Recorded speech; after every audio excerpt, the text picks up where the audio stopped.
Good morning, everyone. Welcome to yet another live stream session by GDG Vizag. Today's session is on Android 11, and we shall discuss on all the updates on privacy and security. And to do the honors, today we have our guest speaker, Mr. Pradeep from Australia, discuss on all the updates on privacy and security. And to do the honors, today we have our guest speaker, Mr. Pradeep from Australia, discuss on all the updates on privacy and security. And to do the honors today, I think we have Pradeep window. It's overlapping. All the updates on privacy and security. And to do the honors today, I think we have Pradeep window. It's overlapping. All the updates on privacy and security. And to do the honors today, do you have any window open with you? Pradeep window. It's overlapping. All the updates on privacy. Sudhakar, do you have any window open with you? My voice is repeating. No, nothing. No, I did it. It's me. I don't. I don't have any window open.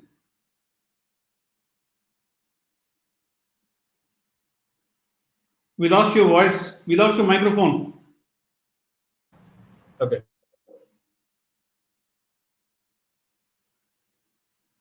Mr. Pradeep from Australia. So allow me to give a small intro about him. Pradeep has been working with Australian government for a decade, building first of a kind mobile applications, and he's currently working as a senior mobile application developer at Department of Health. Pradeep is also the CTO of Secure and Innovate Group and managing director at A1Force Pty Ltd. So Pradeep, we warmly welcome to you and wish you all the best on behalf of GDG Vizag. And this live stream session will be moderated by Mr. Sudhakar Pantula, who is the CEO of Prospecta Technologies and who is also a co-organizer for GDG Vizag. So Sudhakar, I would hand over the session to you now. Please take over. Thank you, Madhav. Thank you. Good morning, Pradeep, and all the viewers. It's been my great pleasure to moderate this session and a talk by Pradeep. Pradeep, talking about Android, I only know one thing about Android 11, that its internal code name is Red Velvet Cake. Okay, I like it because I like red velvet cake, so I think that's the reason why I know about it. More than that, I don't know much about Android 11, except that there are quite a few changes that have been included in Android 11. Like there is a new trash can, there are some voice assistant improvements, enhanced UI, screen recording is made possible now, and the concurrent use of camera support is something I heard a lot. And also the most important changes, what I feel. Coming to Android 11 is over the security and privacy areas of Android. So I leave it now open to you to talk about your experience working on Android and your experience of how you have used all these features, or how you think these kind of features can be used in the projects going forward. Okay, I'll hand over the mic. We'll take questions towards the end of the program. So people who are watching this program, please use the chat box to raise your questions. We will discuss them as many as possible, depending on the time at the end of the session. Thank you. Please go ahead, Pradeep. Cool. So firstly, let me share my screen, and I will get into the much more detail of basically what this session is all about. Cool. So I hope everyone is able to see my screen. Cool. To start with, welcome everyone. And as everyone has given me, given the introduction about me. Okay, so I have been serving Australian government for a decade in the very first of a kind apps. So it's my pleasure, going through this and then explaining everyone about, what's new with respect to privacy and security in Android 11. Okay, so just before I start, okay, so let's think about the current situation and also acknowledge the people who are helping us in getting through this COVID-19 situation, and also trying to help bring our communities together and trying to flatten the curve. So acknowledging everyone and thanking them Okay, so let's move forward. Okay, the very first thing. Okay, so I always, when I, pretty much, go for interviews or basically take interviews, I usually, try to check on the history of, the Android side of things, because it's always, interesting, when it comes to the history, and when we're building a career on that particular side of things, to know about it. Okay, so I'll just, just touch base on that on only one slide, just to recap, what the history is all about. Okay, so as we all know, Android, is basically, currently we know that it's Google's, but then, say if you trace back, it was actually, the dream of all these, four people, from Palo Alto, okay, building this, operating system to make the various cameras much smarter. That was the, the Rubin's idea. Okay, but then he didn't have any of, such ideas to, bring it into a phone market. Okay, till he realized that the camera market is quite small, and hence basically, we need to target, a much bigger, broader spectrum, like the mobile devices, which Symbian, like the Nokia, as we know, okay, which was supporting that, and many other, like the Windows mobile phones and all that stuff at that point in time. So, but then soon he was, the investors turned him down, because of the, that quick leap that he took, and so while he was struggling, that is when basically, Google acquired Android, and so they didn't give the best figure, but then expecting, $850 million. And then now, if you compare, the Google, or basically the Android, market share, it's almost like $2.7 billion. Such a big shift. And also, currently, as we all know, Android is a collective effort, and it's an open source. Okay, and most of the effort coming from Google, and also don't forget that, there are contributions that come to it through the Open Headset Alliance, which is basically, where Google, HTC, Motorola, Samsung, Qualcomm, and many other, the big companies, come together and then try to include various things in order to make the end product, which is Android, much more accessible, and then also much more intuitive to us. So that's what, in a nutshell, of all the, Android history is. So now, before, we dive in, I thought to bring up a preface of, what exactly, we're gonna have, and we're gonna discuss in this particular session. So, privacy and security. Even though those two terms, so resemble, in a similar fashion, but, if you think about it, security is more towards, guarding the data. Okay, so let's take a simple example of basically, I would install a gate to my house to secure, okay, any intruders coming in. Okay, so that is basically the security, from a security point of view. Wherein, when you look at a privacy, okay, so the privacy is basically safeguarding the user's identity. Okay, so if you again compare back, I would not have, or basically I would use curtains, okay, to, cover up the glasses, to ensure that, okay, whatever is happening within the house, okay, shouldn't be visible outside of, or basically shouldn't be, clearly visible to anyone else, outside, or unintended participants. Okay, so that is the, key difference that everyone has to think about. Okay, and also, what the operating system, that we continuously engage on pretty much 24 hours 7 by day. Okay, so uh, what is it, doing in this particular aspect of things? Okay, so always, people do remember that. Okay, so it's easy to, to give away access, to some of these particular things, but without knowing. Okay, so that is where basically people were concerned about. And then if I say, hey, are you using WhatsApp? Yes. And are you, and when you are talking now, are you the only one listening to that particular conversation, or is someone else as well? Because your microphone is on, and then you don't have anything that tells whether your microphone is recording or not. Okay, so that brings in various things of questions running in mind to say that is that true? Okay, so how do I confirm it?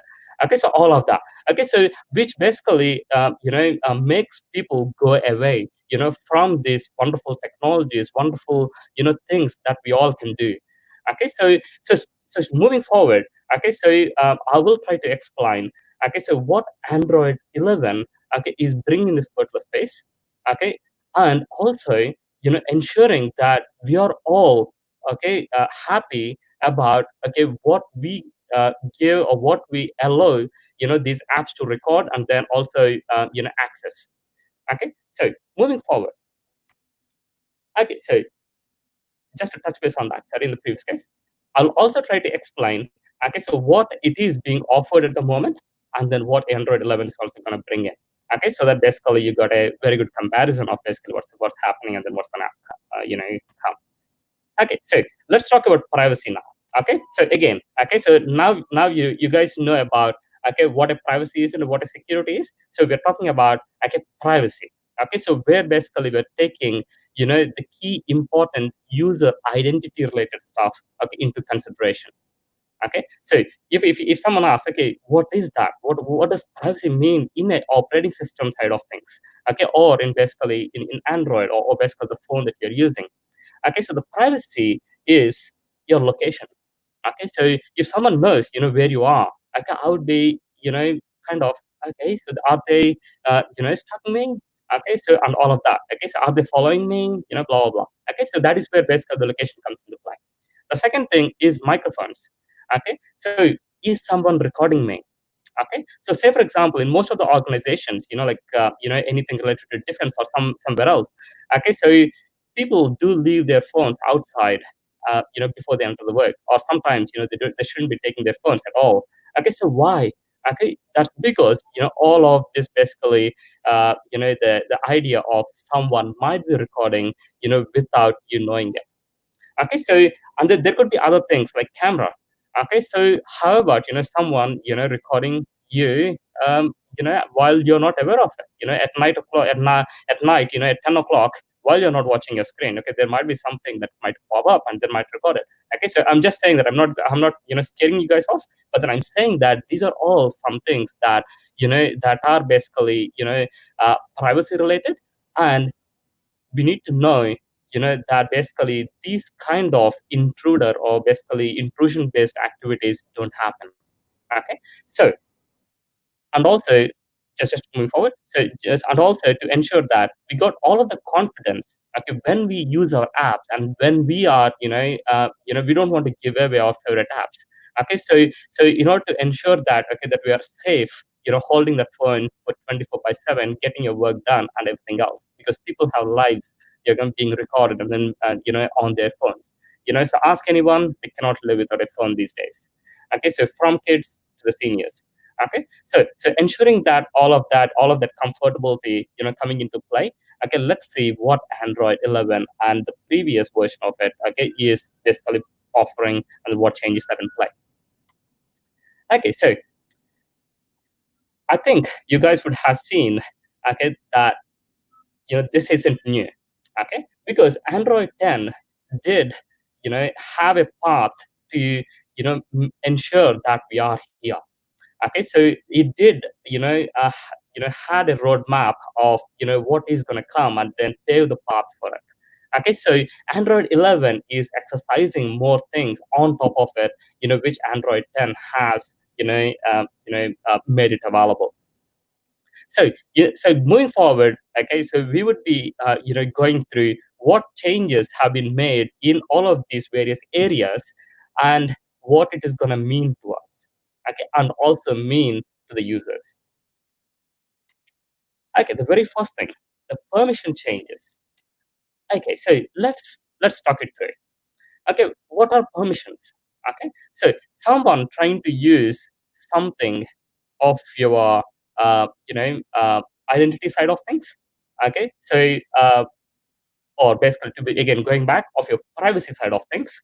Okay, someone has to request a permission. Okay, so and then these permissions are not new to us. Okay, this has been, for a while. Okay, since KitKat. Okay, and even after that. Okay, so everywhere. Okay, so we have been seeing various permission, dialogues popping up to say that, hey, can I use, this privacy? Okay, can I use? Okay, so I would like to use your microphone. I would like to use your camera. Okay, I would like to use your, your contacts. Okay, be it all of these things. Okay, we are not new to permissions, but what is it that's changing? Okay, so because I'm already used to the total ecosystem. Okay, so which basically clearly tells me, I intended to give a permission to that. Okay, so and hence basically it is using it.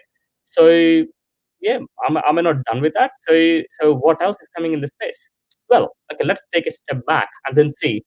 Okay, so you gave a permission today because you know that, okay, that is doing something. But after a while, okay, that might not be the intention of when you give the permission to what it is now. Okay, so the apps do not request it again because you already gave the permission. So any new features that are built on top of it, okay, need not access it or did not request it again. So wouldn't they be misusing that particular access that you gave long back? Maybe. Yeah. Cool. So now let's take another step back. Okay. So how about you gave permission now, but then later on you thought maybe I shouldn't have given that. Okay. So how do I go back and rework it? Okay, so how about things that you never use? Okay, which has been you're too busy organizing your phone. Okay, so there are things that are just staying there, and then basically they got all of these access and they might be misusing it. Okay, so now let's dive in and then basically see what's more about it. Okay, what changes are coming in? Okay, to give you more control of basically what what and how to manage all of these situations. Okay, the very first thing, as I mentioned, okay, when it comes to privacy, location, right? So important. Okay, so no one is talking me. Okay, so camera, microphone, as we all spoke about. Okay, so now, okay, so this is a kind of a new dialogue, right? Okay, so someone opened up a maps, okay, for navigation, okay, and then they saw a small icon at the bottom to say, okay, navigate me to a specific location, okay, or basically show me where I am, okay. So they clicked on this wonderful navigation icon, and previously we used to see a small permissions pop up, coming up saying that allow or deny, but now you can see something different. Okay, so only this time, haha. Okay, so if someone has already pointed out, yep, that's a change. Okay, so previously, allow is basically giving them a lifetime access. Okay, till the app stays in your on your phone. Okay, it has all the access throughout. But okay, so you're so when you're not sure when you click that button that this pop-up would come up on your face asking okay to give the access to that specific privacy point of it, okay, which is the location in this case. Okay, so it needs some thought process to ensure that, hey, am I giving them more access, or should I come back to this app experience a bit later? Okay, so now basically what happens is you are trailing, or basically you're giving this particular app the permission only once, so that you don't have to worry about okay that you have to take a decision now, okay, to find out whether you have to give all of your privacy, which is location in this case, okay, to this particular app, which might disappear, which I might not use it for a while after using this now. Okay, so say for example, okay, let's take a video calling app. Okay, so this is the very first time I downloaded it, and I clicked on I want to record something. When I clicked on it, I got this pop up, and now basically now I'm in a confusion of, hey, I already have 5 video apps. This is a sixth video app that I'm installing and that I'm trying to use. Would I come back to this app again, okay, to use it? Okay, so if I give this permission now, okay, so I might not revisit it for a while. So what happens if that app updated behind the scenes, okay, and if they bring in more features around that particular side of privacy things which I already approved. Okay, so and then if they might be streaming all of that without my permission. Okay, so and I have all of this thought process going on, and maybe I just want to pause there and then say, I don't want to use the app now. Okay, let me click it off.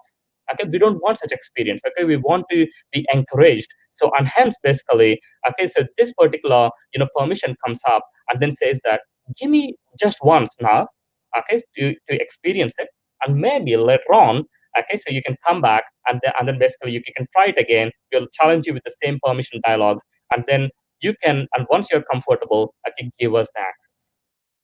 Okay, so that is how basically it's all basically tuning towards to. Okay. So, yeah, cool. So one other example of basically, a simple voice call or a video call. Okay. So someone, wants to use a voice call. Okay. So, you clicked on it. Okay. So it asks us in the permission. Okay. So again, you might not come back to this particular app, after a while. Okay. Or for a while. Okay. So giving them access for a lifetime is not something that we look for. Okay. So we are saying that, okay, just give it this time. You take your time to think through. Okay, either you might also uninstall it. Okay, if you have to uninstall it a bit later. Okay, once after your full thought process has happened. Okay, so but now in order to try it out, just try it once, and then basically revisit this particular decision a bit later. And the same thing with the video call. Okay, so you don't want to give a camera permission, okay, for a lifetime if you haven't decided it in full whether you're using it, okay, more frequently. Okay, so again, okay, the same phenomenon follows. Okay, so now the important question, so does this mean that I'll have to continuously update, okay, what I'm doing, and then basically change all of my code, publish my apps and everything? No. Okay, so the OS is going to take care of it. Okay, so all your existing apps and everything seamlessly flows through, and then app is the OS, which is Android R, okay, is going to take care of managing all these one-time permissions. Okay, it's going to take care of everything around it. Okay, and also in the next few slides you will understand more of, okay, how how you can more interact with these sort of things, and also personalize based on your requirements. Okay, so coding. Okay, so sorry, non-coders, but then yeah, thinking about the coders, we already know this code, and then we have been going through this pretty much almost for the last 5 to 6 years. Okay, this is as simple as, okay, when some privacy related stuff comes in, okay, we request for permission, and then so which is basically this is a simpler boilerplate. Okay, best practice always. Okay, so very simple 3-step process.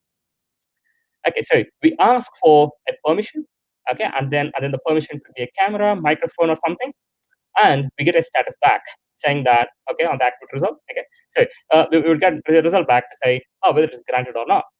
Okay, so if it's granted, well and good. Okay, do your action. Okay, otherwise, okay, we would like to give an opportunity to ask for, uh, you know, um, to clearly explain your motive behind that particular permission. Okay, so you would say, if someone is asking for a location, we would say, can you please grant me this because I need to do so and so. Okay, which will in turn help you to do so and so. Okay, so that is a rationale that you can give to the user, and also convince them if they can provide you that particular permission. Okay, so that you can offer them a service. Now, on the very first time, okay, so and this should show rational request permission rationale. Okay, so this particular method would only it is smart itself. Okay, so it knows that on the very first time when you install it and when you're trying to use it, it clearly knows, okay, I need not show it.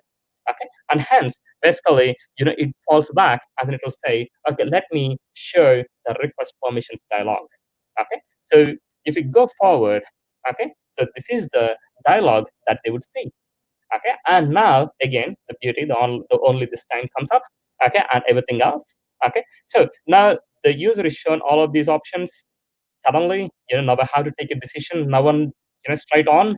Okay, in order to experience something, but I'm not ready yet. Okay, so now what I'm going to do is I'm going to click deny. Okay, as soon as I click deny, okay, now it comes into the rationale. Okay, I can show the rationale. Okay, so this is what it says. Okay, and if the permission is granted, I'm happy with it.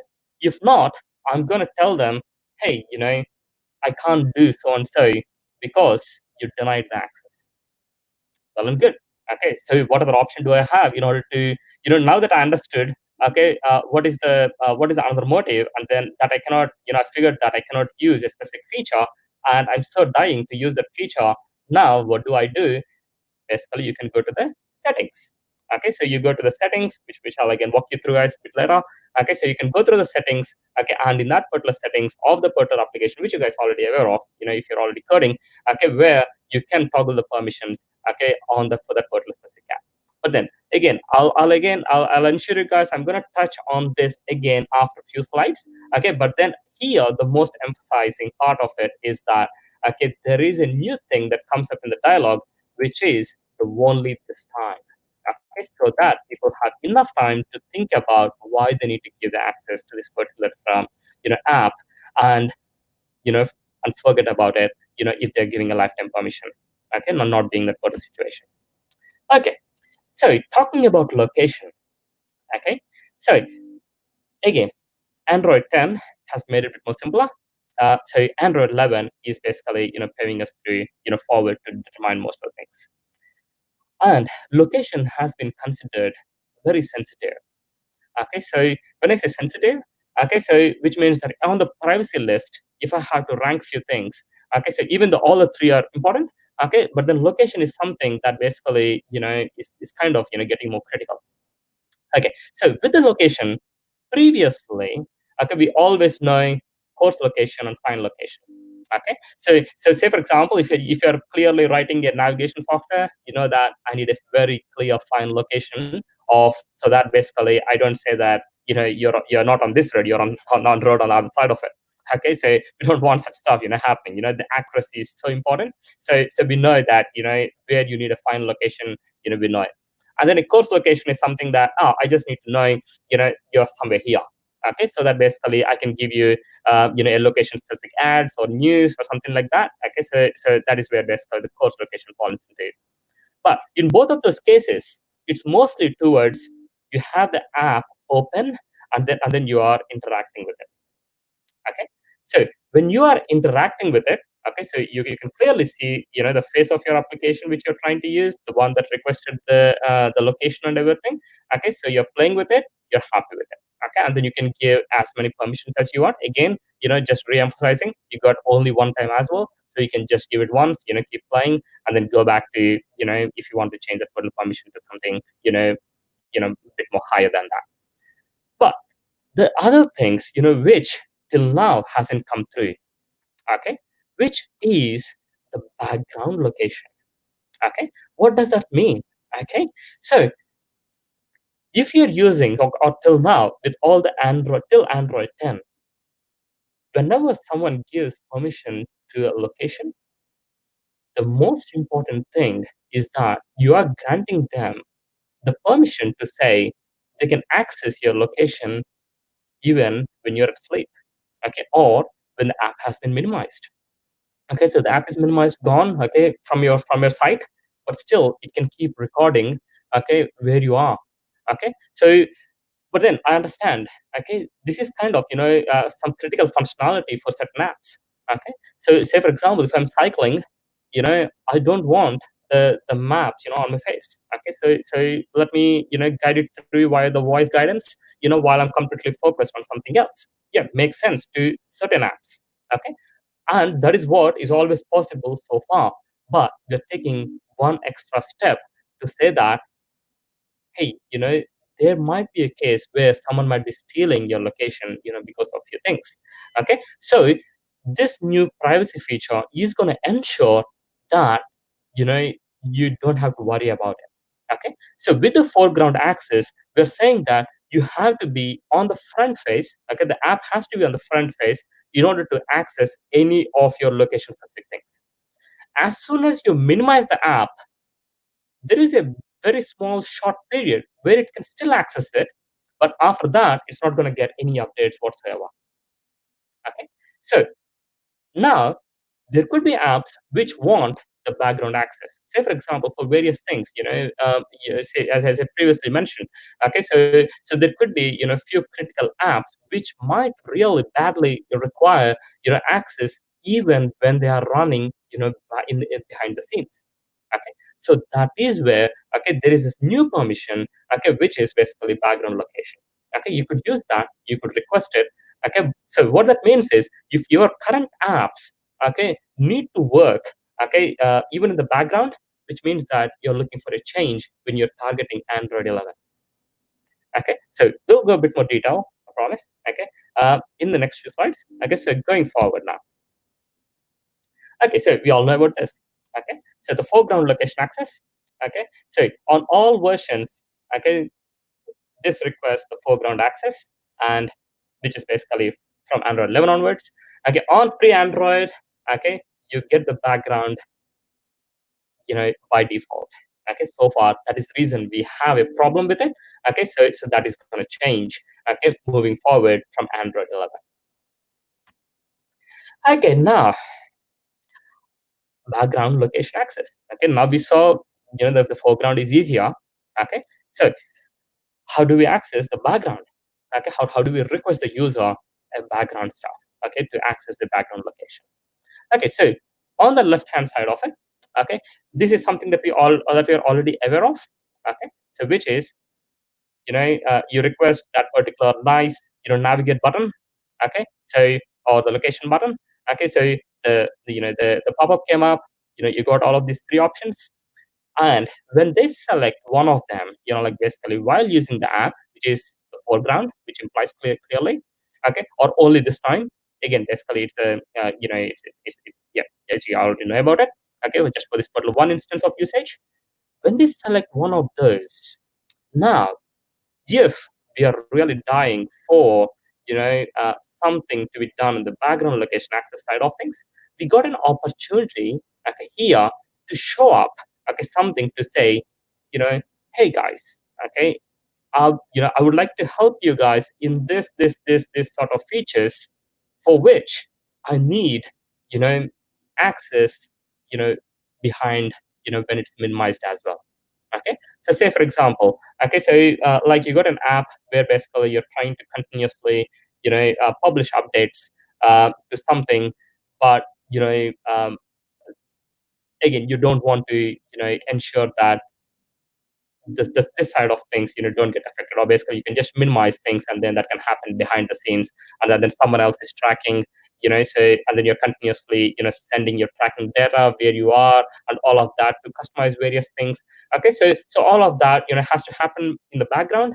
Okay, so in order to give these rich features to the customer, you're saying that, hey, I need that. So now in order to get all of that sort of things, you need to update your settings.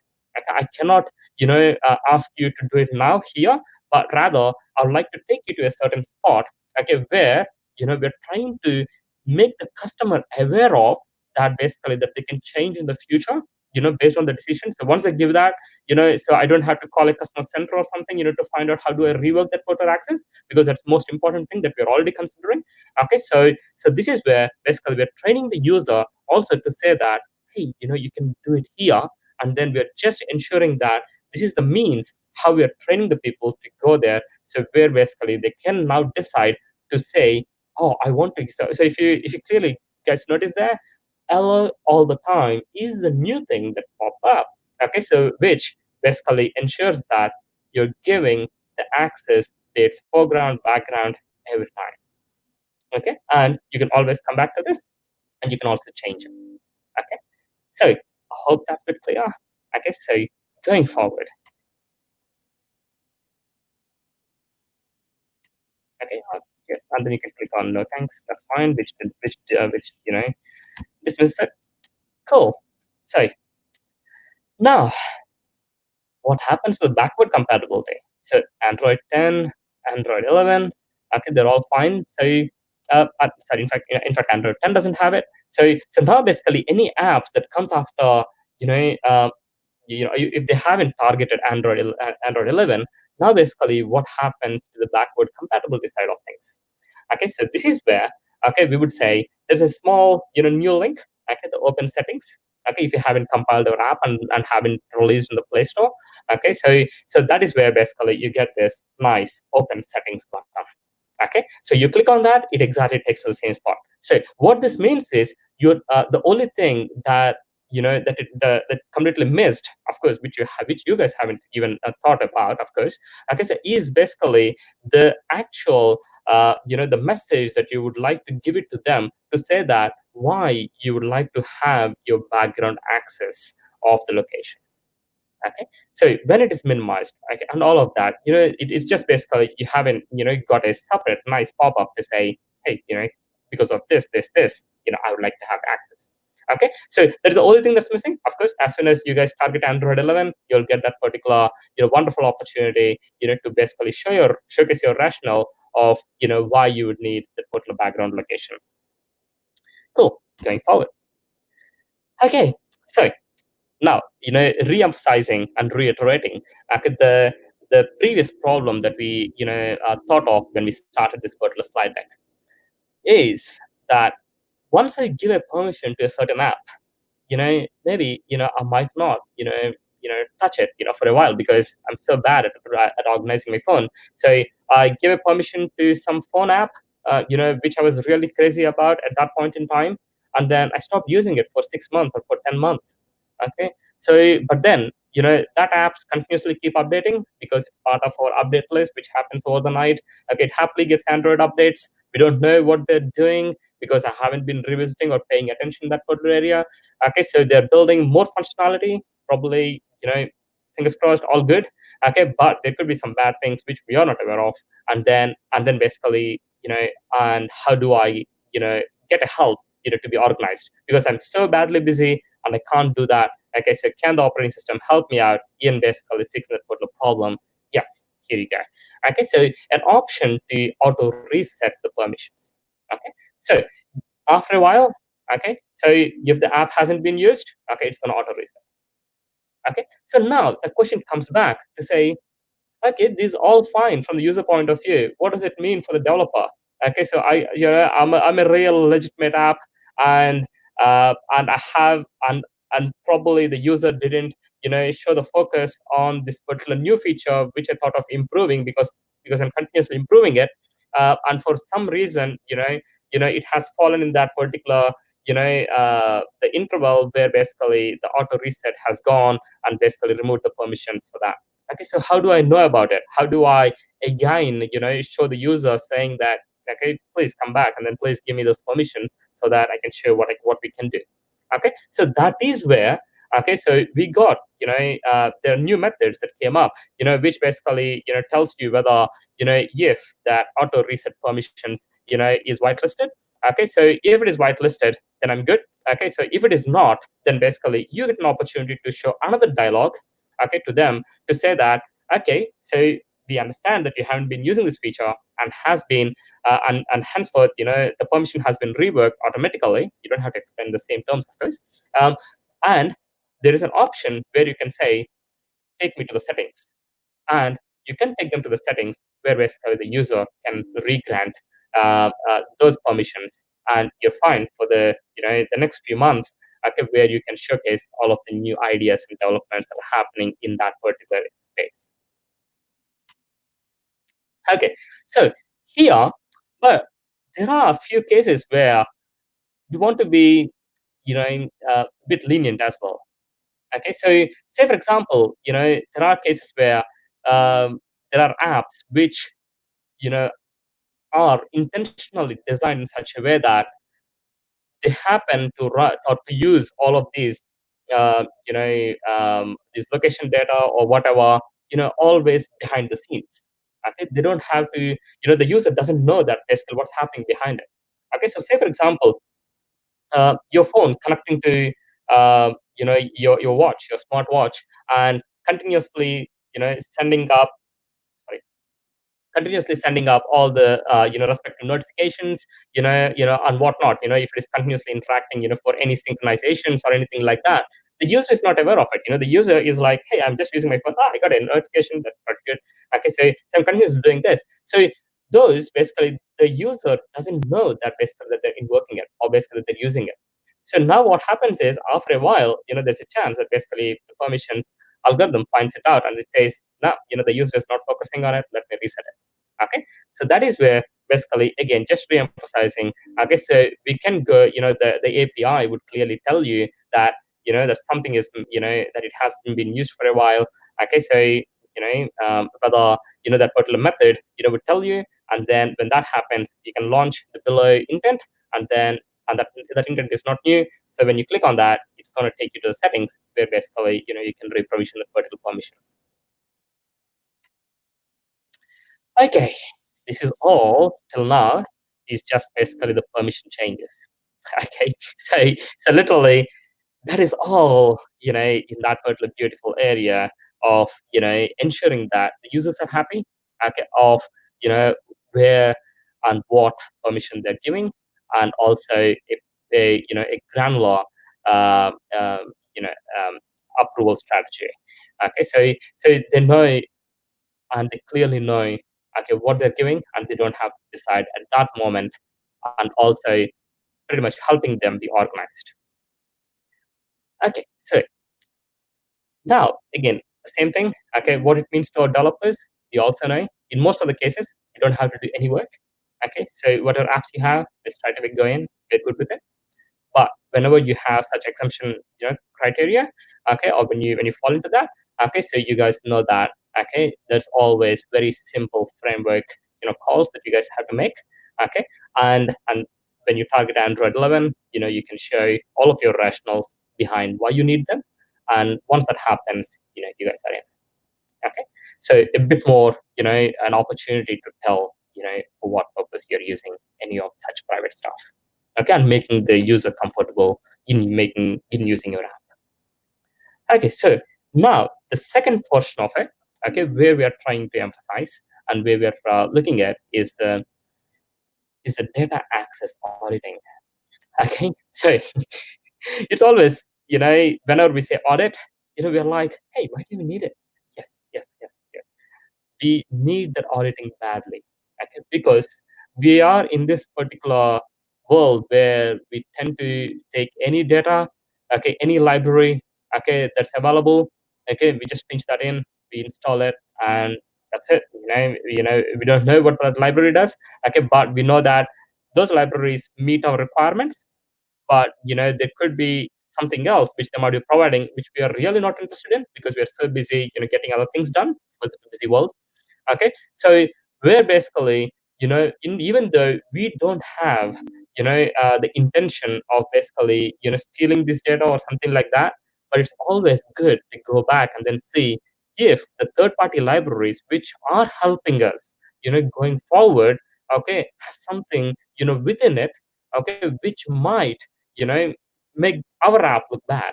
Okay, so that is where basically we want to just ensure that whatever is those particular libraries or our code or anything else, okay, whatever it's trying to do and trying to access, okay, if we can just quickly confirm, okay, to see that, okay, just a confirmation check, okay, to see that, oh, this is the code that's trying to access this, yep, I'm fine with it, I'm fine with it. Okay, there is suspicious one, I want to, either, look more in depth, or I know that that's not right, okay, kill it off.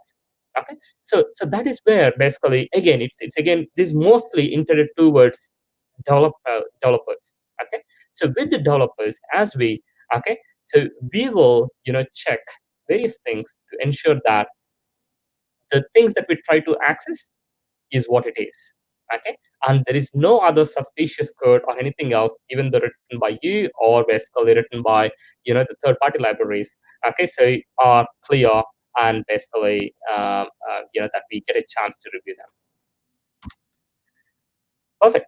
Okay, so giving the users transparency to data access. Okay, this is what basically, even though previously I was emphasizing on developers, but we're also ensuring that our users are safe, because why we have to do all that review is to ensure that we're keeping our users, okay, clean of all of these things. Okay, because it's never our intention to steal anything or do anything bad. Okay, but in case if there is anything else, that's basically unintentionally made it to our app, we are clear, and then we are continuously auditing, and then we know what's happening.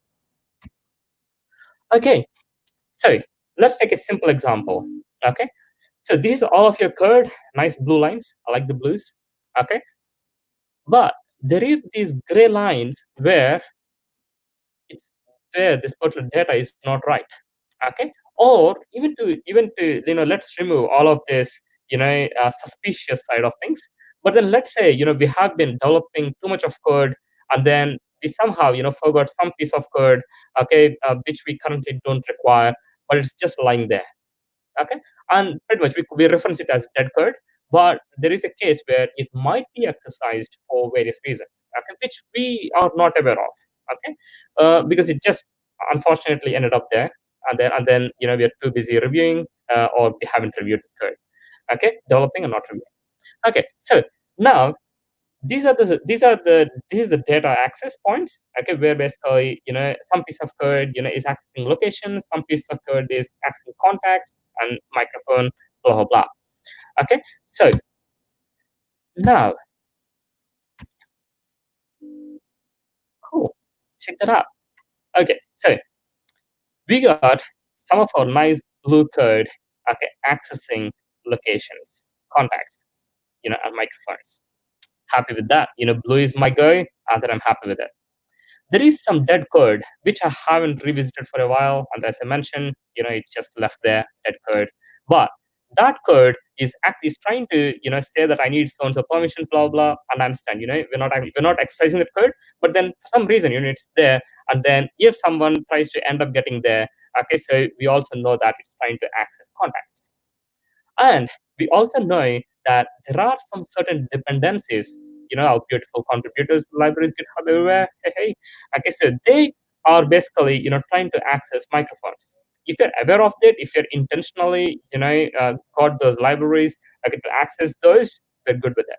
But if not, basically, it's just basically to review and audit, okay, to clearly see that whether that's for intentionally being accessed, or for any unintentional access.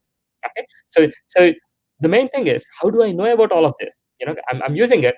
So does that mean that now I'll have to unwrap each AR file and then go through all of my code, try to find out? No. Okay, so the Android 11 is going to give you a facility where it can jot down all of this in one single place, where you can go and then basically verify, review. Okay, so this is the thing. Okay, so for each and every data access that any of our code does, we have a callback. Okay, so and this operating system is gonna basically, you register, I'm gonna walk you through, guys, how this is done, but then you're gonna register a callback service. Okay, I'll give you a hint as well, to the application, let's say. Okay, so and then from there, any such access, you straight away get a callback to say, hey, make a note of this. Okay, make a note of this, make a note of this. Okay, so and then when I say make a note of this, that's nothing but auditing terminology. Okay, so and then once after you made all of your notes, okay, now you can say, okay, so this is intended, this is intended, this is intended, this is not. Okay, so let's go back and revisit it again, run your app. Okay, again you get all the callbacks. Okay, and again you verify. So that is how you continuously ensure that you only, and everything, all of your code is clear of basically what it is trying to access. And also, you can group them as well, which is nothing but feature tagging. You can say all of these goes into here, all of these are related to this feature, all of these are related to this feature, and then I'll explain, going forward, of basically how you guys can do that as well. Cool. Now again, nice blue lines. Okay, so all of this code is trying to access all of this data, as you previously know, and we also know stack traces, be it good or bad. So stack traces help you resolve problems, and also the most important thing is it gives you information. Okay, it gives you information about where what happened, and who is it, and which method called it, and all of that. Okay, so where the actual call originated is something that a stack trace would clearly give you, which will help in logging. Okay, so yep, you guys know that it's all API provider stuff. Okay, so this is the fancy API that we're all talking about. Okay, so we call it as an app operations manager. Okay, so and in the app operations manager, okay, so it's a system service duty, um, and only one instance, singleton. So that basically you set an op noted callback, and then so which thread is coming in, and basically you register a callback. Okay, so I'll explain about the synchronous access and asynchronous access. Probably I'll take the time there. Okay, so now consider asynchronous access. Okay, let's take a foreground, location-based service. Okay, so someone opened up the maps and then they clicked on the location. We started tracking the location. So we asked, we are registering a callback or a listener to the location updates. When we try to do that, okay, so that particular location service, okay, or basically that location listener, okay, is an asynchronous service because you registered it, you left it off, you moved on, and any changes in locations and everything, that listener gets a kick, and then basically it starts accessing various things, right? That is, which falls into an asynchronous access because you created it, you left it, you went off. Okay, so there basically, you wouldn't have, much of a clue of basically how many times it worked. You just, worried about, okay, you're getting a location, I'm fine with it. Okay, so that is where basically, it's an asynchronous side of things, and then you can make, all of the nerds related to all of those asynchronous side of things happening. Coming to the synchronous access, it's pretty straightforward actually. Okay, so you ask for something in a very straightforward way. Okay, so and then say for example, I just want to know what's the phone status. Okay, I want to know the phone number that's being dialed on it. Okay, so you can get that. Okay, so and then pretty much getting the contact list or something like that. Okay, so that's all private related data. Okay, so that's pretty much straight on straight, and then you get the synchronous kind of access, and then we go into this particular I'll explain you the framework, but then yeah, you've got three different methods in it, and then in each of those three different methods, you got sync, async, and self, and then the sync will tell you what's happening in synchronous fashion, async will tell you in asynchronous fashion what's happening there, and then self is something when you calling your custom permissions, blah blah blah. Okay, what feature? Yes, this is what is the feature grouping. Unfortunately, do I have it? Yes. Yeah. Cool. Sorry. Just before I go there, okay. So probably I just got to go here while I'm already in the code side of things. Okay. So I'll explain this here and then go back. Okay. So when basically when you start up your activity, okay, so you can say that hey, any data access that happens within this activity, okay, so you can correlate this to this particular feature. Okay, so that is where we call it as an attribution. Okay, so with the attribution, why it would help is with all of these calls originating, trying to access, the data. Now, basically, there could be various regions of it. Okay, where basically I need to be more cautious of if I'm trying to access, you know, uh, you know, the contact. Say, for example, I know that I have these two activities which are really, keen on basically getting the data. Okay, no other activity should be worried about it. Okay, so this is what differentiates that. Okay, it would say, oh, you are accessing contacts. Yep, well and good. Okay, which part of it is basically it's disposed across? Let's say. Okay, now when you define this particular attribution context, okay, so that is where basically you're trying to bundle it to say I know this. Okay, I don't have to be worried about this because all of the accessing this particular data with this particular bundling or contexting, I'm fine there. But if it comes from somewhere from a third-party library, let's say, and obviously third-party library wouldn't have the same attribution context as what we would have, obviously. Okay, so that is where basically I'll be a bit more cautious. Like, whoa, okay, so this completely either unclassified or it has a different attribution context. So where is it coming from? Okay, should I be worried about it? Okay, so that is where basically this all comes into play. Okay, like basically the feature tagging. Okay, so yeah, going back. Okay, so you got some piece of lines, going through navigation, some piece of code going through explore shopping, find friends, something else, something that doesn't fall into those features. Okay, they're accessing it. Okay, so now I know, okay, which tag is associated with which data access. Okay, so just for grouping purposes. Okay, and then basically, as I previously mentioned, if there is any unintended code, say for example, there is a default portion of it, okay, which is trying to access location, I'd be like, hold on, why is that the case? Why hasn't it been feature tagged? Because I'm a bit suspicious about it. Okay. Again, what you do is if you have missed an activity without tagging, you tag it. Okay. Now basically it falls into your trusted category source. Now basically you would say, oh, I can still see defaults coming up with location access. Okay, let me step back and then basically pause the app for a while. Okay, go for the auditing and then basically see what's happening.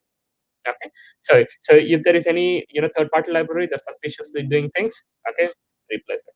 Okay, so all of that. Okay, so all of that, this is what helps you guys, and also build trust with the user. Okay, to ensure that you're promising them to see that that the app is doing something legitimate and then not something that you really don't want. So just helping the user in making that particular sort of decisions. Yep, as we have explained. Cool. Aha, cool. The interesting part of it. There you go, the callback.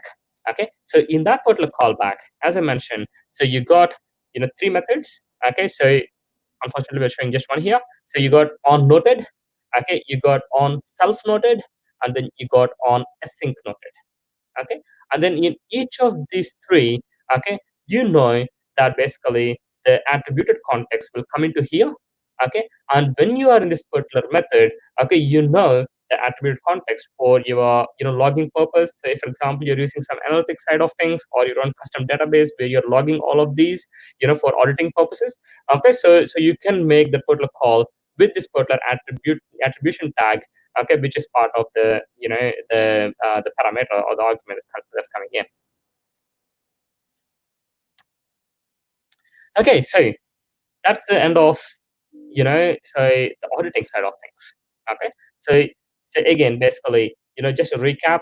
Okay, the most important thing is to ensure that we build trust. Okay, across pretty much each and every layer possible. Okay, build trust across the developers, build trust across the teams, build trust across the various third-party libraries and what we are doing, and all of that. Okay, and then finally build trust with the customers, okay, who are using our app.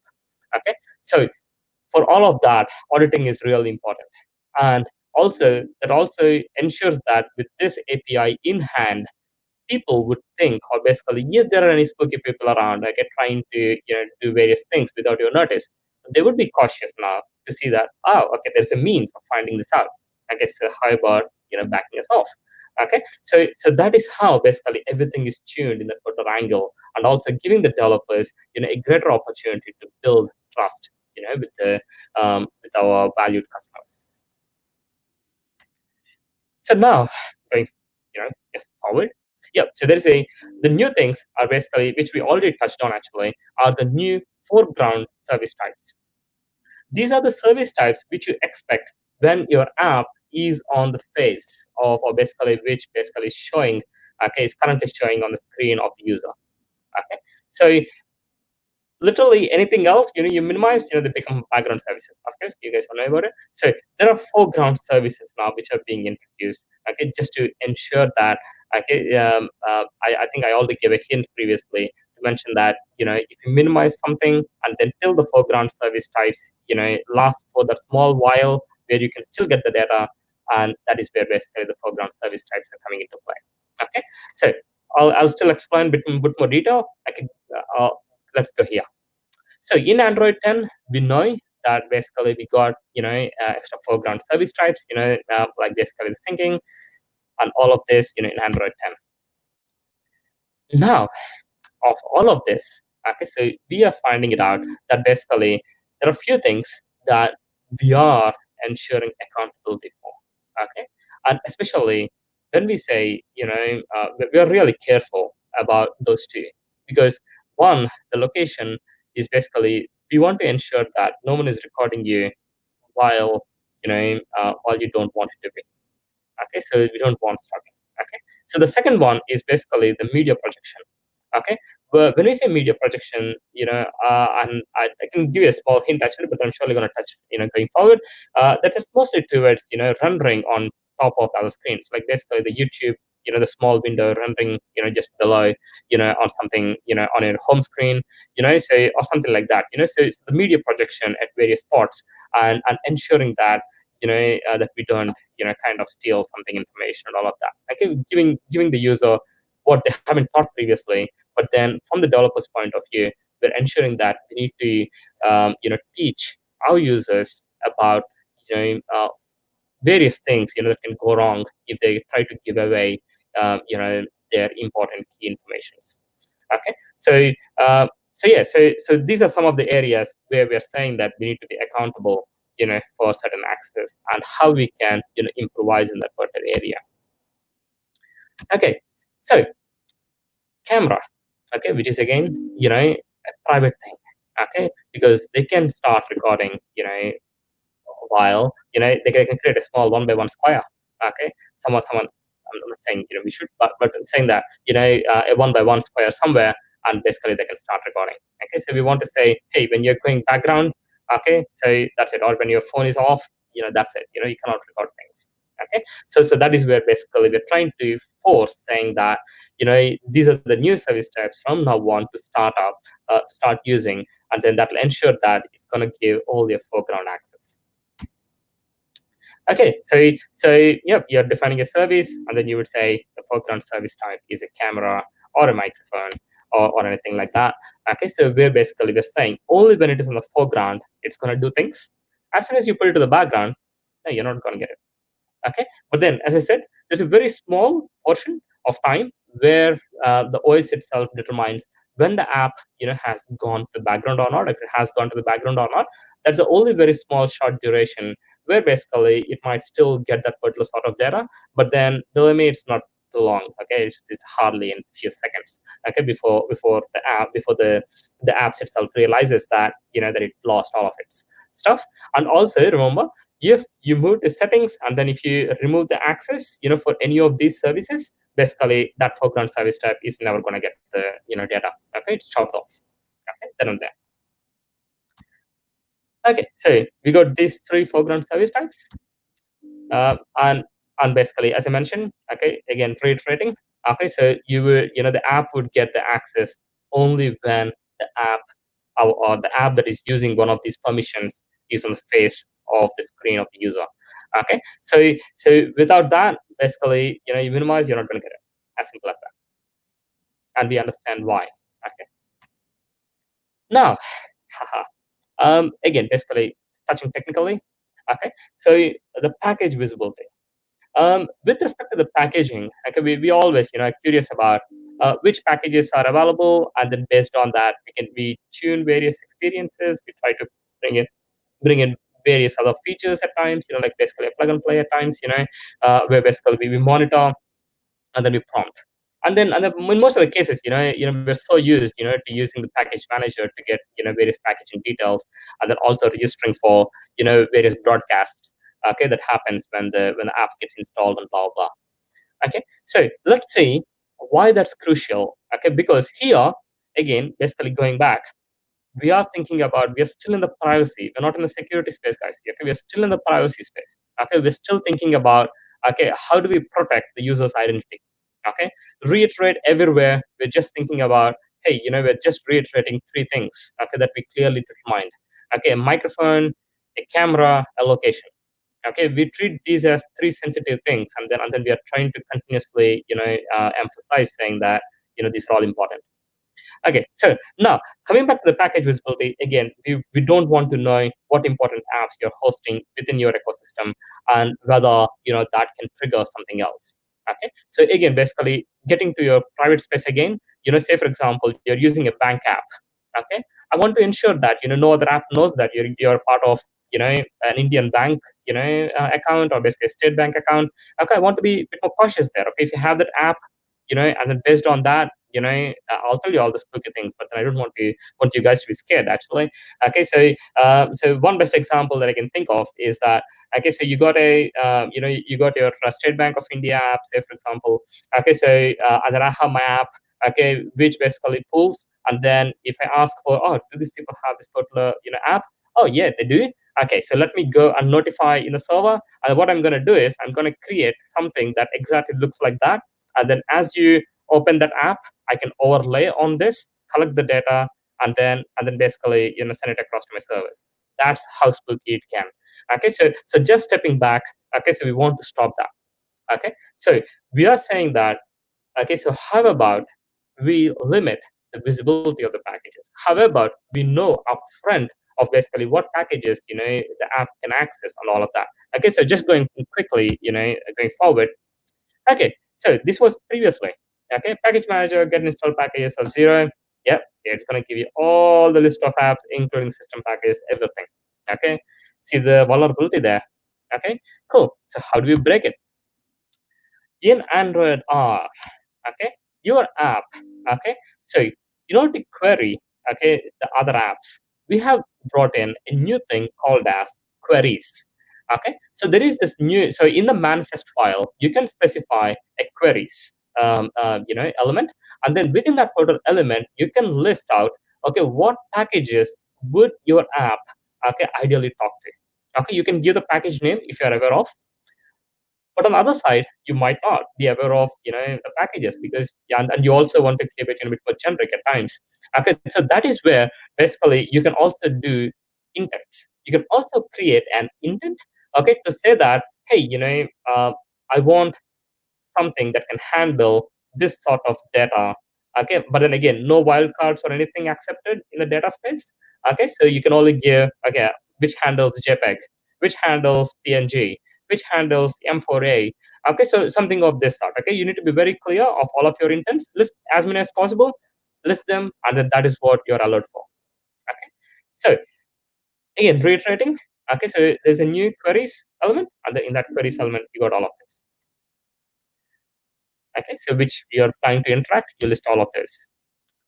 Okay, here, okay, again, basically, in most of the cases, if you are trying to talk to, with most of the cases intents, you're all fine with it.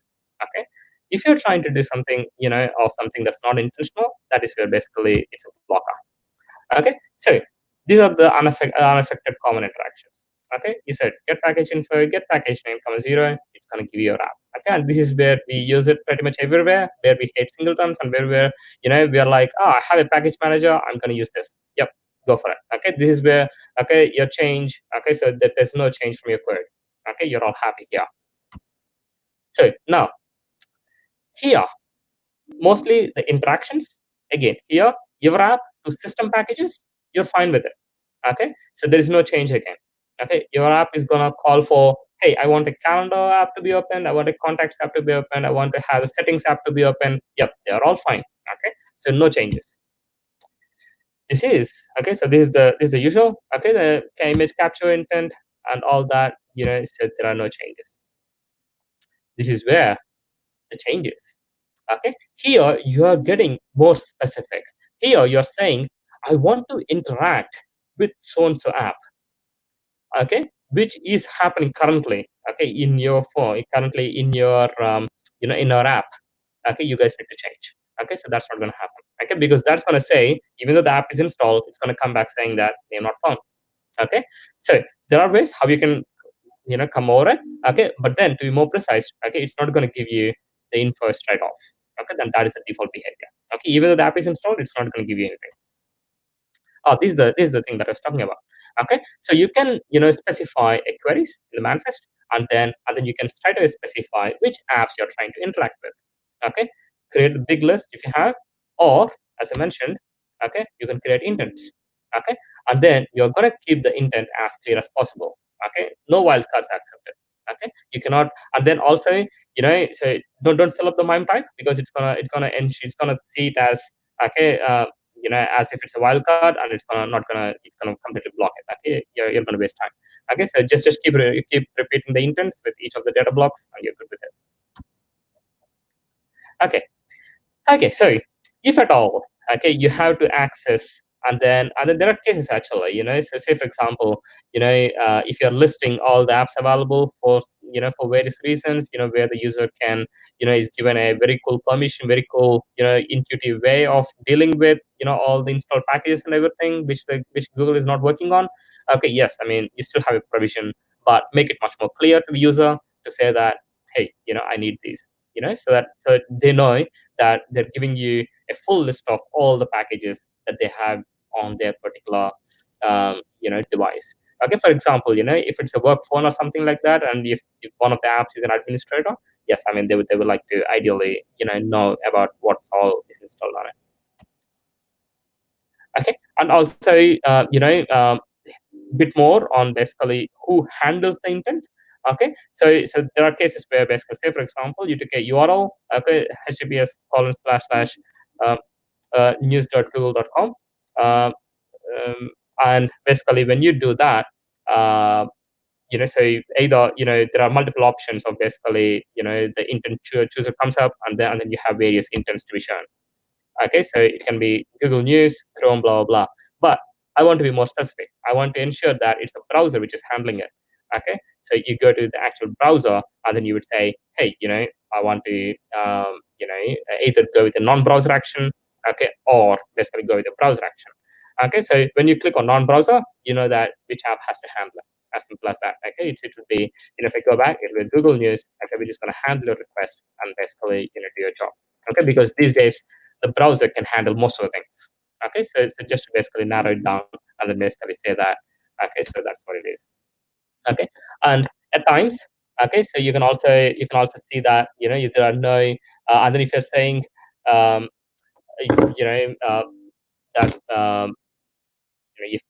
if you don't want to go through the browser, okay, but if there is no other app that can handle other than a browser, then basically you get actually not found, as we already know. Okay, so yeah, I mean, from the testing side of things, the same thing, to ensure that whether it's visible or not.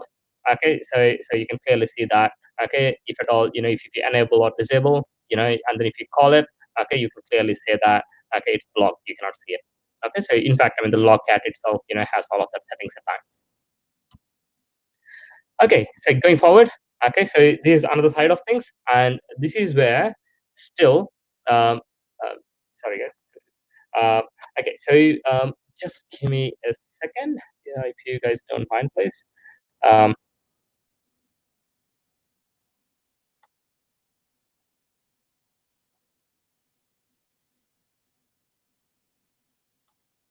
Okay, so I'll be quick. Sorry, I think I'm taking more time on this. So what I'll do is I'll after the scope storage, I think I got around like 5 more slides to go, and after this, I'll pretty much get it done.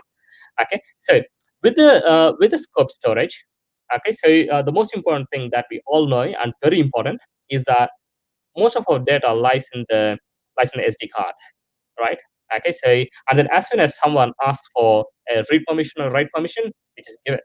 Okay, so and then pretty much they can pretty much query access, throughout, the whole thing. Okay, so now basically, how do I limit it? Okay, that's the most important thing, because especially with the documents and everything, as soon as you give them, the whole read access, they can literally scan everything, get each and every document. You don't know, people can just basically, upload it up, okay, without your intention, because they already have access to it. Okay, so coming down, so with this new Android R, we can literally, or basically the provision is that we can partition, and the only access that they would get is to the media files. Okay, so whenever you ask for a read or write access, okay, so you're only going to get something just limited to the media API. Okay, and then most of the cases, you cannot have direct paths. Okay, so you have to straight away access it, okay, via the media API. Okay, and then you're only going to get media files, nothing more than that. Okay, and then any user data, like basically the presentations, the PDFs and all of that, okay, has to go through the system API, or basically the system's file API, in order to the prompts, in order to go and then select the file and then access it. So which means that the user is clearly aware of which file you're trying to access. Okay, as simple as that. Okay, so in Android 10, yep, they're all there. So yep, you have to use a system picker for any other types. Okay, so for any media files, you have to go to the media API, and then which basically is your read and write. Okay, so here, yep, we know that with the R, you got the write external storage and write media storage, and do not grant any additional write access. Okay, so they can't get into the user data side of things. No PDFs, nothing. Okay, all the media files. Okay, so yep, this is what I was talking about. So you got the media store API. Okay, so using the media store API, okay, so you can access as many photos as possible, as many things, and then also, the improvement over Android 10 is that with Android 10, for each and every, edit access, if you have bulk edit, okay, it prompts you, every time after each photo, okay, that you want to edit, and then, that photo has to, which means that more prompts. Okay, so if you're trying to select 8 photos here, okay, you will have to answer 8 LOs, okay, before you can go into the particular bulk edit mode. But then here, okay, you can do it once, and then all of them are collected into one, which is good. Okay, so yeah, so this is this is pretty much all of that bulk access thingy. Okay, so where you're trying to mention the URLs to modify, you start the intent, and then on activity result you get everything. Okay, you get the permission, and then you act on it. Okay, so it's pretty much the same. Yep, and the file access restrictions. Yep, so you can ask for open documentary. You get all of this, but so you're only at the Android side of things. Okay, you don't get access to anything else. You can just see what's inside plain Android folder, and you cannot get anywhere deep because in Android data you can have all of your app data as well. Various apps. Taking a backup for basically storing everything there. Okay, so if someone asks for, hey, actual open document, okay, so again, basically they're private. Okay, data, OBB, private, can't go there. Okay, so we know that direct file path access, yeah, it's not recommended. Okay, everyone has to go through media store API, which I previously mentioned. Okay, it's so locked down. Okay, so there are performance impacts. So for best performance, always use the media store APIs, and then don't go with the the expensive pattern. And soon that would even get deprecated, for various other reasons.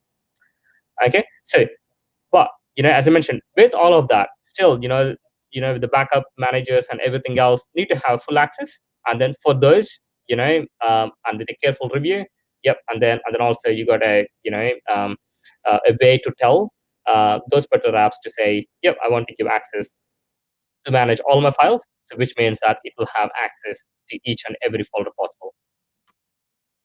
Cool. And exactly 3 more slides, I press. Okay, so with the phone, it's important. Okay, because the phone numbers and everything. Okay, so previously there's only one permission to say to get everything, but then now it's broken into 2. Okay, so if you have to read a phone number, okay, you need to get a special permission so basically you get those permissions in play, and you can access those phone numbers with that permission granted. Okay, so yeah, so phone state, and then now you also need phone numbers. Yep, so the another restriction is basically on the IP address side of things itself. Okay, so with the IP address side of things, okay, so if you're asking for any Mac side of things, now Mac or any other privacy related stuff with respect to the device, we're not going to give it away. Okay, so now basically if there is an IP address attached, okay, then basically we can list those interfaces. Okay, IP address is fine, Mac is not fine. Okay, and then all of that things. Yep. So this is the important thing that I was trying to mention. Okay, so the system alert window. Okay, so the previous example of State Bank of India that I was trying to mention. Okay, so it's exactly the same thing. Okay, so some app which is trying to overlay something on top of it. Okay, so not alert from now on.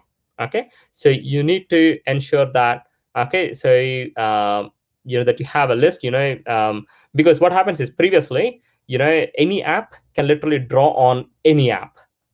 Now you need to give a permission to it to say on which app can it draw. Does it make sense? Okay, so it cannot draw on each and every app possible. Okay, so we are limiting it. We are saying that we know that you want to draw, but then give us a list. Okay, select the app on which you want to draw, and then the user has to select. Okay, there you go. At the bottom, the user needs to select the specific app. Okay, just to keep clear.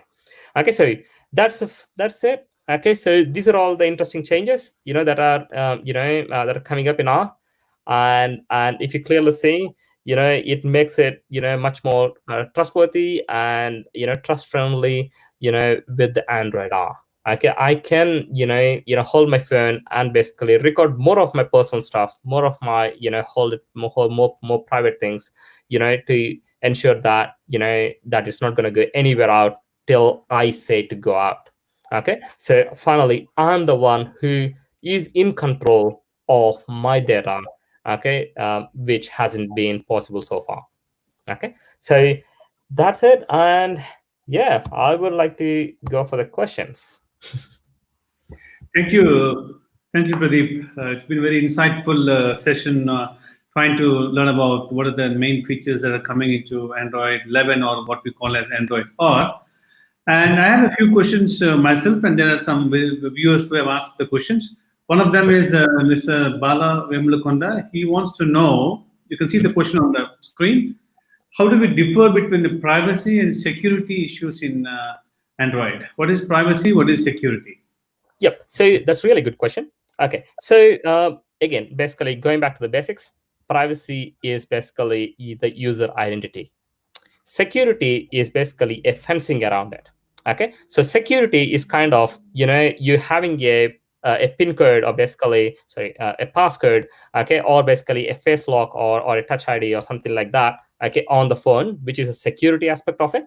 Privacy is something once you go in, that is when basically what is it. Okay, so that is where say for example you unlock the app, okay, but no one else can unlock the app. That is where the security is. Okay, and there is a full complete ball game altogether, dealing with the security issues and all of that. Okay, so when it comes to now that you have unlocked the app, or unlocked the phone, now you got all of these devices, okay, all of these apps, and then with those apps, okay, whether is there anything privacy or anything of your privacy. Okay, again, basically reiterating the three things. Okay, the microphone, camera, and the location. Okay, any of those particular things, or your user documents. Okay, any of these, how are they being dealt with given the access? Okay, you already gave the access. Now, how are they being dealt with is something that basically is privacy concerned. Okay, so I hope I'm being a bit more clear. Okay, security is a fence around your stuff. Okay, is basically once after you get over the fence, that is where your privacy comes into play. Great. Another question is by Raja Vikrant and also Dr. Varalakshmi Sriram. They are already talking about Android 12 now. Oh, wow. That is the important surprise in security. Another one, what the modifications are implemented we can see in future versions pertaining to security. Okay, so literally, I don't have any clue. Okay, sorry.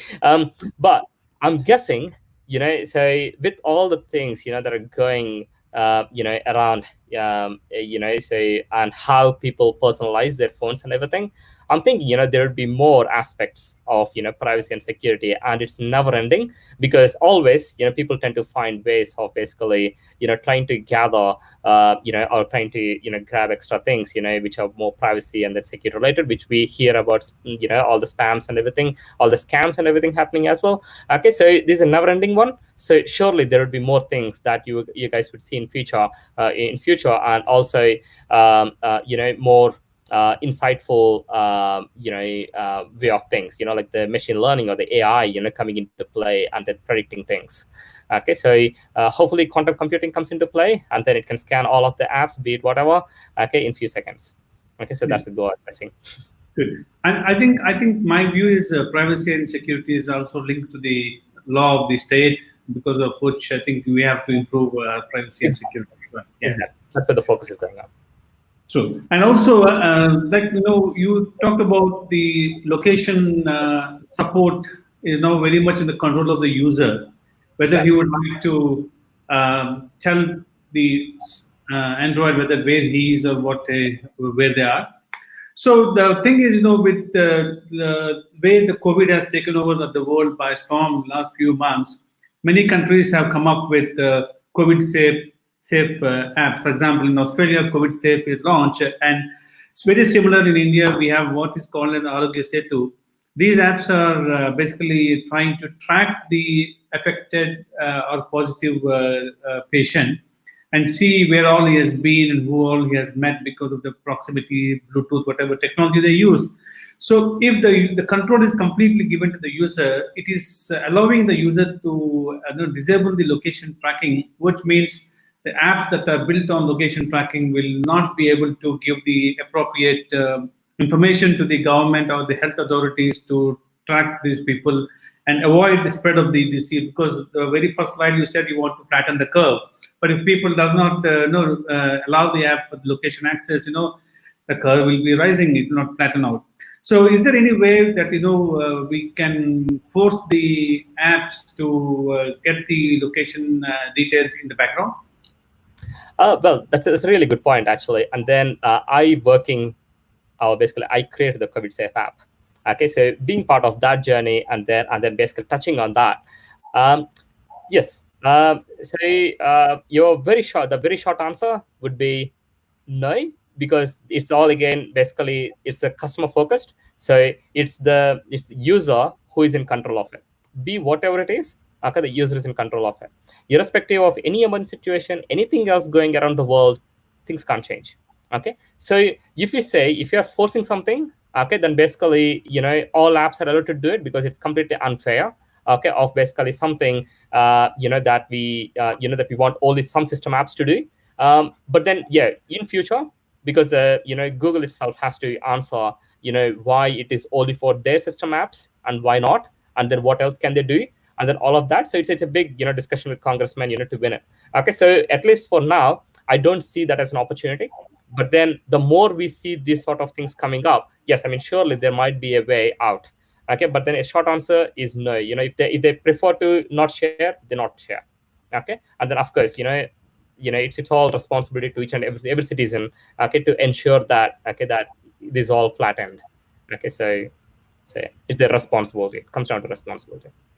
True, very true. Maybe Android 12, that's what they'll have it. That's right, maybe. because it's surely a thought-provoking process, actually, because people have to think about basically being subtle and also ensuring that it's used for a good cause. Okay, as soon as this comes up, people would say, hey, you would be using for advertising purposes. Google has to have a very good reason to say that it's not. Okay, so all of that. Yeah, I know that you worked on the COVID Safe app for Australia. I think there are more than 3.5 million users or something for the app. No, yeah. But again, it's very important. The data analytics that is being done behind the scenes from the data coming from all these users. It's quite important that we should be able to track these people and find out where all they have been, so that we can contain this. The COVID is a one-off thing we are seeing as of now, but who knows in future what we need to. For sure. We don't know, right? So we should have some kind of control on the location tracking, only specific to some government agencies, probably. Yeah, exactly. And that too, you won't believe, it's the initial stats that came through where most of the people weren't happy to download the app itself. Okay, because they're worried about what it can do. Okay, and especially the tracking and everything. As soon as the tracking comes in, people do freak out to say, whoa, it can record me, or it can follow me. All the locations being shared. I don't know for what purpose. So they just bail out. Okay, so it does happen. It still happens. Okay, so yeah, so for sure, it's probably there's something on the cards, for the big companies. Yeah. Another question again by Raja Vikrant. He says, what are the major features new in Android 11? Can you give us a glimpse, Mr. Pradeep? Well, I mean, I think this whole year, the whole, the strategy or the vision is to ensure that it's all customer or the user focused. Okay, so especially in the privacy area, and then especially in the security area side of things, and that's the reason why I had to pick this particular chain, but to highlight all of that. But then there are other simple, small, minor changes that are coming through, but then not of a big deal. So happy to flick you through those links actually to after this, to ensure that because they're all simple minor ones, like the simulator changes, Android simulator, and then all the other things. So happy to address it a bit later. Yeah. So, Vikrant, I think there are a number of links, like Pradeep pointed out, online where you can find out what are the new features, but not one, two. There are hundreds of features that are visible, invisible to the user that have been released in Android 11. Like I said in the beginning, there is a trash can. When you delete an app, the app data is there in the trash for a period of 30 days. So even if you want to restore, you can restore it from the trash can. Okay, then there are screen recorders. I think is quite a new feature that they've put in, and also wireless debugging. Can you say something about wireless debugging? I've been hearing about it. Sure. Currently with the Android debugging, which is ADB. Okay, so with ADB, usually you have to connect to your Mac or basically to your Windows, and then basically you'll have to you can debug now. Okay, so now you can see the device in your Android Studio, play it, and then basically you can deploy it. And the wireless feature does still exist. Okay, so where basically you'll have to say that ADB server restart in the TCP/IP mode with this port. Okay, so when you do that, basically that now the phone has the ADB running in the TCP/IP mode. Yeah. Okay. So with that TCP/IP mode on, okay, so you can literally disconnect the cable and then start, sending all of the apps or debugging the apps, over the Wi-Fi. Okay, so now here with this particular feature, it's saying that you don't have to have the initial handshaking that happened. Okay, you can directly, switch on your, ADB over Wi-Fi. Okay, so which means that you can straight away, send the apps and everything without a cable in play in between. All right. Well, one another question I just stuck to me is that you said MAC address is now restricted. Is that right? Is that my understanding correct? Yes, that's so right. Because normally what happens is we as an organization, we allow employees to use our Wi-Fi network and we give access to them based on the MAC address of the mobile phone. Okay, based on the MAC address, we allow them certain sites where we don't allow certain sites. So, do you mean to say it's not possible now, or? No. So this is a different perspective. So if you have your own Wi-Fi, okay, the small Wi-Fi thing is, so if you're connecting through that, okay, all of your things know about it. Okay, so all of your network know. But if your app wants to know about it, the app is restricted. Okay, so say for example, if your app wants to display the MAC address somewhere, no, that's not possible. You can display an IP address, that's good, but then you can't display a MAC address. But app will internally know the MAC address, or it won't know the MAC address at all? So the custom apps don't know it, the system apps would know it. System apps know. Okay, all right. And it can broadcast to the whole network where the whole NAT happens. So all of that. So all of that, yeah. All right. Okay. Any more questions, guys?